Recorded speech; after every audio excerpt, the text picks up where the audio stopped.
শুরু হয়ে গেছে দুর্গাপূজা। দুর্গাপূজা মানেই নতুন পোশাক পরে হই হুল্লোড়, প্যান্ডেল হপিং, খাওয়া দাওয়া। আর খাওয়া দাওয়ার কথা উঠলে বাঙালির পাতে ইলিশ থাকবে না তা কখনো ভাবাই যায় না। তাই পুজোর কটা দিনে প্রত্যেক বছরই ব্যাপক চাহিদা থাকে ইলিশের। তবে এবছর ছবিটা অনেকটাই আলাদা।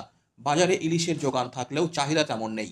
ইতিমধ্যেই বাংলা জুড়ে প্রবেশ করেছে ওপার বাংলার ইলিশ, যার মধ্যে রয়েছে পদ্মার ইলিশও। ঠিক তেমনি শহর শিলিগুড়িতেও প্রায় 1 টন ইলিশ ইতিমধ্যে এসে পৌঁছেছে। তবে যোগান থাকলেও চাহিদা তেমন নেই বলছেন মাছ ব্যবসায়ীরা।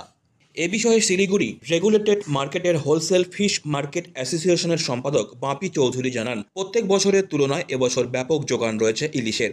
তবে মাঝে বাংলাদেশে ঘটে যাওয়া উত্তাল পরিস্থিতির প্রভাব পড়েছে এবার ইলিশের চাহিদায়। এছাড়াও যোগান অতিরিক্ত হওয়ায় এবং বিক্রি একদম না হওয়ায় ইলিশের দাম এবার অনেকটাই কমে গেছে, যার ফলে কম দামে ইলিশ বিক্রি করে ক্ষতির মুখ দেখতে হচ্ছে মাছ ব্যবসায়ীদের। ইলিশের চাহিদা পুজোর আগে যেভাবে প্রতি বছর হয় সেই তুলনায় অনেক কম। মানুষের ভিতরে ইলিশ খাওয়ার প্রবণতাটা আমরা দেখতে পাচ্ছি না। তাতে রিটেলাররা বেচতে পারছে না, সুতরাং আমাদের এখানে বেচা কেনাটা সেরকম প্রভাব দেখতে পাচ্ছি না। দাম আগের তুলনায় অনেকটা কমেছে ইলিশের দাম, যেমন 600, 700, 800 এই সাইজে ইলিশ 1200, 1250, 1300 টাকা বিক্রি হচ্ছে। আর 1 কিলোর উপরে 1450, 1500 টাকা এসেছে।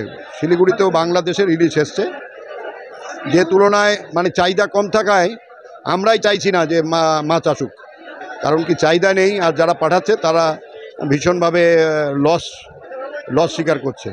এরকম মানুষের ভিতরে কিছু কিছু লোকের আক্রোশ, বাংলাদেশের যারা জনগণ তারা এক এক সময় এক এক রকম আমাদের ভারতবর্ষের প্রতি, ভারতের প্রতি একটা প্রতিক্রিয়া, এরকম কিছু কিছু মনোভাব দেখিয়েছে, যাতে আমাদের এখানকার যারা ইলিশ পাগল লোক তারা কিন্তু একটা তাদের ভিতরে একটা আক্রোশ সৃষ্টি হয়েছে যে আমরাও বাংলাদেশের কোনো ইলিশ খাবো না।